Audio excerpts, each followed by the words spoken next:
तो हसन ने भी यजीद के बाप को मोहलत दी थी, लानत से माफी नहीं दी थी।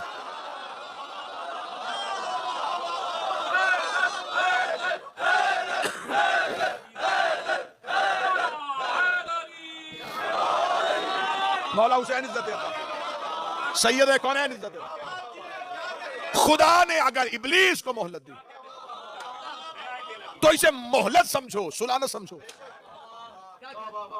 अगर खुदा चाहता तो उसके पास ताकत थी, वहीं का वहीं इब्लीस को जहन्नम में फेंक देता।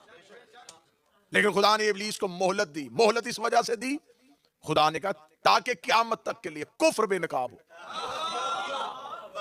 अगर मैं तुझे जिंदा नहीं रखूंगा तो लोगों के दिलों के अंदर मेरी दुश्मनी रहेगी, जाहिर नहीं होगी। लिहाजा मैं अपना इख्तियार जबरन इस्तेमाल नहीं करूंगा। मैं अपने ओहदे का इस्तेमाल ताकत के जरिए नहीं करूंगा। मैं लोगों को इख्तियार दूंगा, तुझे माने या मुझे माने।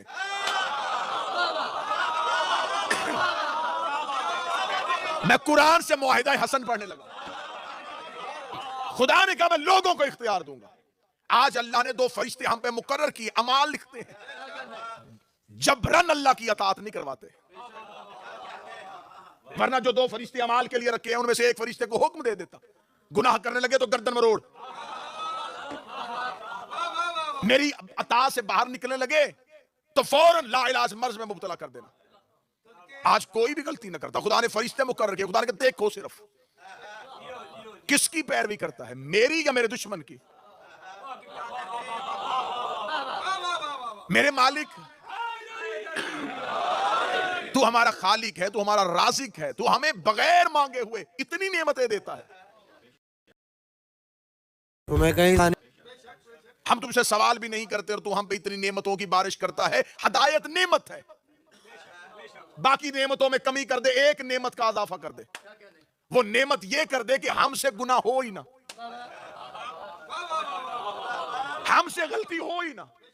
हमें जबरन अपनी अतात करवा। जब जबरन करवाएगा थोड़ी देर जबरन करेंगे, फिर आखिर हमें आदत पड़ जाएगी तेरी अतात की। खुदा ने कहा नहीं, 2 चीजें तुम्हारे सामने रहेंगी, अल्लाह भी रहेगा और अल्लाह का दुश्मन इब्लीस भी रहेगा। वो बुलाएगा अपनी तरफ, वो तुम्हें दुनिया सजा के देगा, हम आजमाइश से देंगे। अब तुमने देखना है कि तुम उसके झूठे वादे पे रहोगे या हमारे वादे पे रहोगे। वो तुम्हें कहेगा इसी वक्त दे दूंगा, लेकिन देगा नहीं। लेकिन मैं अपने वादे का, मैं अपने कॉल का पक्का हूं। मैं तुम्हें कहूंगा आजमाइश पे पूरा उतर, हां मैं तुम्हारा अजर महफूज रखूंगा। अब जाहिरन तुम्हें तकलीफ नजर आएगी, लेकिन असल में मैं तुम्हें आखिरी जिंदगी में तकलीफ नहीं होने दूंगा। मैं तुम्हें जन्नत जैसी नेमत दूंगा, मैं तुम्हें कौसर का पानी पिलाऊंगा, मैं तुम्हें मैदान माशर की गर्मी से बचाऊंगा। अल्लाह कहता उसने एक झूठा वादा किया, मैं 1000 सच्चा वादा करता हूं, लेकिन उसकी तरफ ना जाना, मेरी तरफ आना। क्योंकि शैतान दुनिया सजा के देता है लेकिन झूठी, अल्लाह वादा करता है हशर का लेकिन सच्चा। इसका मतलब सच्चे और झूठे में फर्क देखना हो।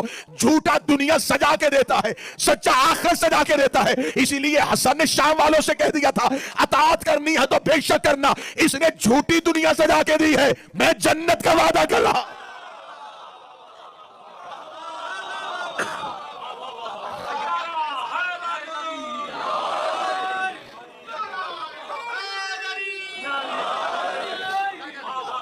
अब ये पहला एग्रीमेंट था, ये पहला मुआहिदा था, ये पहला मुआहिदा था जो अल्लाह और इब्लीस के दरमियान। क्या इसके बाद ये मुआहिदा टूट गया? उसके बाद फिर मुसलसल हुआ। इब्लीस अपने नुमाइंदे भेजता रहा, अल्लाह अपने नुमाइंदे भेजता रहा।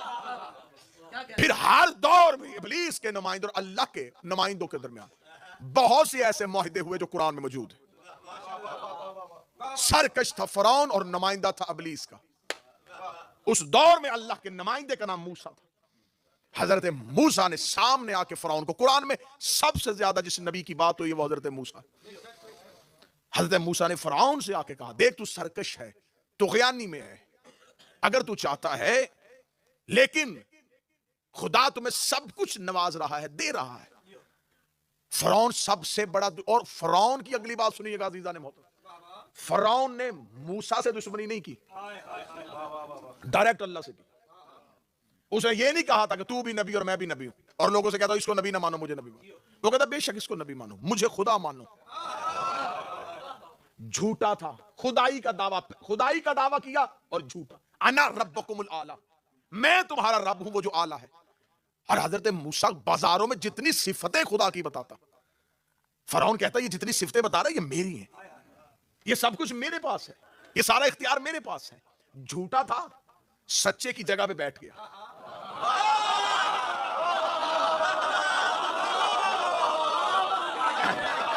हाँ, झूठा बैठ गया सच्चे की जगह पे, और सच्चा खामोश है। मेरे मालिक तेरी जगह पे बैठ गया है, अब निकाल मूसा को, भेज अज़ाब। फरमाया बैठा रहने दे, इसे पता ही नहीं इस मसनद का तकाजा क्या है।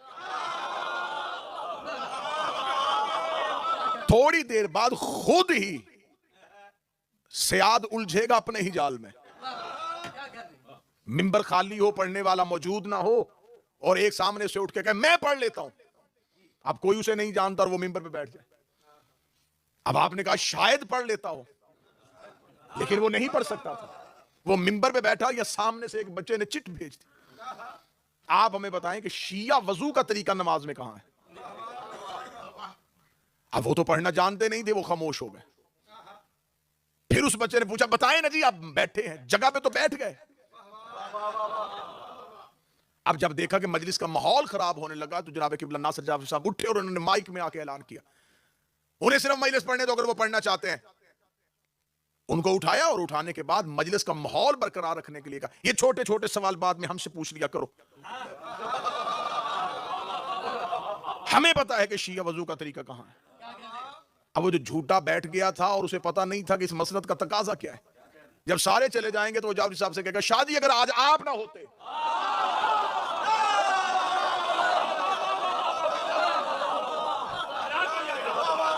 मैं तो मारा गया था, मैं तो शोखी में जाके बैठ गया, मुझे क्या पता था कि कितनी मुश्किल मसनद है। झूठा था, सच्चे की जगह में बैठ गया। अल्लाह ने कुछ नहीं कहा। रिस्क कौन दे रहा है? अल्लाह। सांसें कौन दे रहा है? अल्लाह। नेमतें कौन दे रहा है? अल्लाह। तो कहो अल्लाह से कि तेरी जगह पे बैठा है। तो आज कोई मौलवी नहीं कहता कि अल्लाह ने भी मान लिया था फिरौन की खिलाफत को।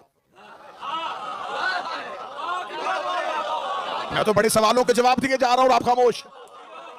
आज किसी मौलाना का कोई क्लिप नहीं आता कि खबरदार फिरौन की खुदाई को बुरा ना कहो। अल्लाह की खामोशी इस बात की दलील है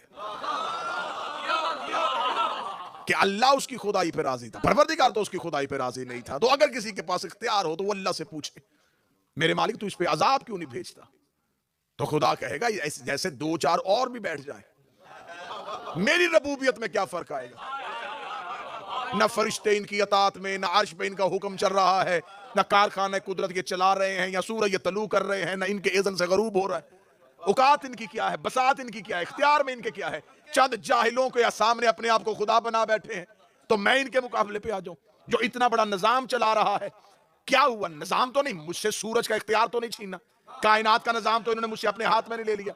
निजाम कायनात तो मैं चला रहा हूं। हाँ, चंद जाहिल इनसे सजदा कर रहे हैं, तो अब चंद जाहिलों की वजह से मैं अल्लाह अपना मकाम छोड़ दूं।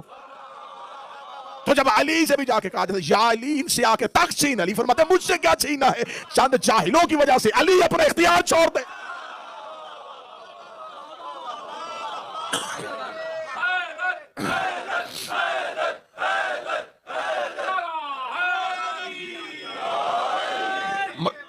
तो हर दौर में अल्लाह का नुमाइंदा इब्लीस के नुमाइंदे से ये मुआहिदा सुलह का नहीं था। ये मुआहिदा अल्लाह के नुमाइंदे अल्लाह की सुन्नत पे पैरवी करते रहे, इब्लीस के नुमाइंदे इब्लीस की सुन्नत पे पैरवी। क्योंकि अल्लाह के नुमाइंदों का काम है तख्त और राज नहीं।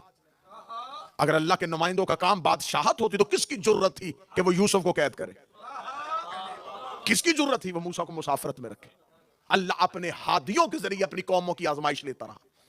अल्लाह अपनी हुज्जतों के जरिए से, हुज्जतों की आजमाइश नहीं थी।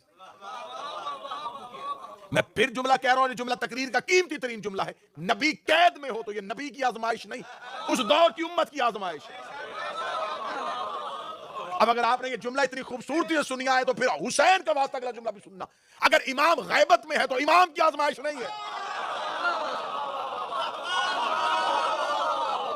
रैयत की आजमाइश है।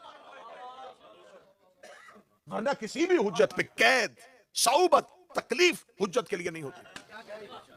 उस दौर में मानने वालों के लिए आजमाइश है, मुनकरों के लिए सजा है। मानने वालों के लिए आजमाइश है कि वक्त की हुज्जत तकलीफ में है और वो खामोश है, और मुनकरों के लिए सजा है कि उन्होंने अल्लाह के नुमाइंदे को अजियत दी हुई है।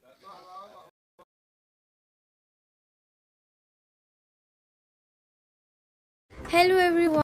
तो हर दौर में जब नबी आजमाइश में होता था तो ये उम्मत आजमाइश में, नबी आजमाइश में नहीं था। हर दौर का इब्लीस का नुमाइंदा, तौहीद का नुमाइंदा, इब्लीस का नुमाइंदा, तौहीद का नुमाइंदा। हत्ता कि अल्लाह का सबसे बड़ा नुमाइंदा जमीन पे उतर आया जिसने आदम से लेके ईसा तक की नबुव्वतों की नुमाइंदगी करनी थी, और वो थे हुसैन के नाना। सबसे ज्यादा तकलीफ रसूल को 40 साल मक्के वालों ने दी। अजियतें, कांटे, कौन सी ऐसी तकलीफ है जो मेरे नबी को नहीं दी गई? जिला वतनी सबसे बड़ी तकलीफ होती रसूल ने दी। लेकिन एक ऐसा वक्त आया कि रसूल को मक्के के कुफार के साथ एक मुआहिदा लिखना पड़ा। वो जो मुआहिदा था हुदैबिया का, वो रिसालत माब ने कुफार मक्का के साथ किया। रसूल ने अपने लिए आसानी नहीं मांगी। मुझे खबर है कि ये तमहीद तौलानी हो गई है, लेकिन हजरत इमाम हसन की सीरत बताने के लिए ये जरूरी थी। आज जिसे तारीख में लिखा जाता है सुलह हुदैबिया, ये रिसालत माब सल्लल्लाहु अलैहि वसल्लम की कुफार के साथ, कुफार के साथ उनके मजहब को तस्लीम करना नहीं था। फिर आज सुलह की शर्तें जाके पढ़ो तो मैं नबी की जिंदगी खुल के सामने आ जाए। एक शर्त भी मेरे नबी ने अपनी जात की नहीं मनवाई, एक शर्त भी नहीं मनवाई। ये नहीं कहा कि मेरा जो मक्के वाला घर जो मेरे आबा अजदाद का तुम्हारे कब्जे में वो खाली करो, हम हाशमियों को रहने में आसानी दो। हर चीज अपने मानने वालों के लिए मंगवाई। कोई मुसलमान को अजियत नहीं देगा, किसी मुसलमान को तकलीफ नहीं दी जाएगी। हमारा कोई बंदा मक्के आ गया, तुम वापस ना करना, तुम्हारा आएगा तो हम वापस कर देंगे। ये ऐसी शर्त थी जिसमें अहले सुन्नत की तारीखों ने लिखा है, इब्ने खल्दून और इब्ने असाकर तक ने लिखा है, इब्ने तैमिया तक ने लिखा है कि इस शर्त में आके बड़े बड़े ईमान के दलेर भी नबी पे मशकूक हुए थे। बड़े बड़े वो लोग जिनके ईमान की आज मिसालें दी जाती है, वो नबूवत पे मशकूक हुए। और एक शख्स का तो बकायदा नाम लेकर रवायत लिखी जाती है, उसने कहा मुझे मोहम्मद पे इतना शक जिंदगी में नहीं हुआ जितना उस वक्त हुआ कि अल्लाह का रसूल है भी या नहीं है। ये कैसी शर्तें मनवा रहा है कि काफिर पूरे हमारे तसल्लुत के अंदर भी आ जाएं। तो ये कह रहा है जो तुम मनवाओगे हम मानने के लिए तैयार हैं। बज़ाहिर तारीख को ये उस दौर के लोगों को ये लग रहा था कि नबी ये शर्तें उनसे दब के मनवा रहे हैं, लेकिन नबी की नजरें क़यामत तक की। नबी ये शर्तें दब के मनवा नहीं रहे थे, नबी उनको बेनकाब कर रहे थे। पूछा गया या रसूल अल्लाह ये कौन सी शर्त है कि उनका बंदा है तो हम वापस करें, हमारा मक्के चले जाए तो वापस ना करें। बाद में रसूल पाक ने फरमाया देखो अगर हमारा कोई बंदा वहां चला भी गया, अच्छा है वहां रहे। ये हमारा एक मुसलमान उनके पास नहीं गया, हमारा एक मुबल्लग उनके पास चला गया। वो जितनी देर रहेगा वो दीन की तबलीग करेगा। बेहतर है कि हमारा कोई शख्स उनके पास रहे ताकि हमारी बातें उन तक पहुंचाए। तो या रसूलल्लाह उनका बंदा आए तो वो वापस हम क्यों करेंगे? फरमाया उसे थोड़ी देर अपने पास रखेंगे, इतना मुतासर होके जाएगा कि वापस जाके अपने ही खुदाओं को बुरा कहना शुरू कर देगा। अब रिसालत में आपकी जितनी शराइत थी उस मुआहिदे में, वो जितनी शर्तें थी, वो या मुसलमानों को आजमाइश से निकालने के लिए थी या इस्लाम की सरबुलंदी के लिए थी। आज भी तारीख अरब ये लिखती है कि रसूल अगर वो शराइत ना लिखते शायद इस्लाम इतनी तरक्की से ना फैलता जितनी तरक्की से उसके बाद फैला। अब हजरत इमाम हसन अलैहिस्सलाम का जो दौर आया है, आज बाद शियों में मैं अक्सर देखता हूं, मैं पाकिस्तान में भी देखा करता था, पोस्टर का टाइटल दे दिया जाता है शहजादा अमन का माता। ये लफ्ज इमाम हसन के लिए ना मखसूस किया करो, ये दुश्मन की तारीख है, ये शिया तारीख से लफ्ज नहीं लिया गया, ये दुश्मन की तारीख से लिया गया। दुश्मनों ने हजरत इमाम हसन का जब नाम लिखा था उसके आगे लिखा था शहजादा अमन, कि ये अमन चाहते थे, ये कौम में तफरीक नहीं चाहते थे, ये मुसलमानों में लड़ाई नहीं चाहते थे। लिहाजा ये दुश्मन की तारीख का लफ्ज है, जो आहिस्ता आहिस्ता शियों की तारीख में आ गया कि शहजादा अमन। वरना इमाम हसन वही चाहते थे जो हुसैन चाहते थे। बहुत सी चीजें ऐसी होती हैं जो गलतुल आम होती हैं और फिर अकीदा बन जाती है। गलतुल आम चीज को वक्त पे ना रोका जाए तो 2 नस्लों के बाद वो अकीदा बन जाती है। हमारे मिंबर से बयान किया जाता है कि हजरत अब्बास लड़ना चाहते थे और हुसैन चाहते थे ना लड़े। ये गलत जुमला है। ये किसने कहा है कि अब्बास वो चाहते हो जो हुसैन ना चाहते हो?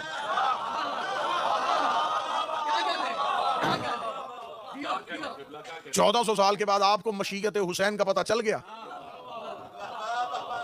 कब आके आपको मौला हुसैन ने कहा था कि मैं चाहता था कि ना लड़े? आप कहते नहीं, मजाज हुसैन बता रहा था कि वो लड़ना नहीं चाहते थे। तुम्हें 1400 साल के बाद किताब पढ़ के हुसैन के मजाज का पता चल गया, उसे हुसैन के घर रह के हुसैन के मजाज का पता ना चला। शहजादा अमन दुश्मन की तारीख का जुमला है, शहजादा अमन नहीं। हाँ, इमाम हसन अलैहिस्सलाम, इमामत का मिजाज हर दौर में एक होता है। इमाम हसन के दौर में इमाम हुसैन होते तो वही करते जो इमाम हसन ने किया,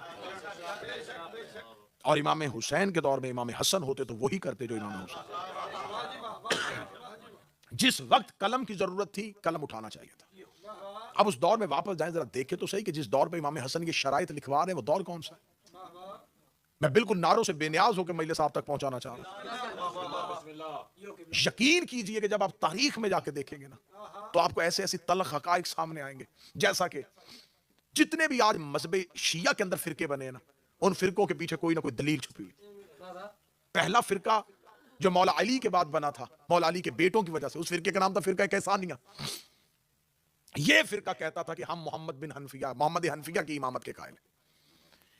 यह पहला फिरका था जिन्होंने मौला अली के बाद जनाब मोहम्मद हनफिया जो है इमाम हुसैन अलैहिस्सलाम के बाद सैयदुल साजिदीन की इमामत को नहीं माना।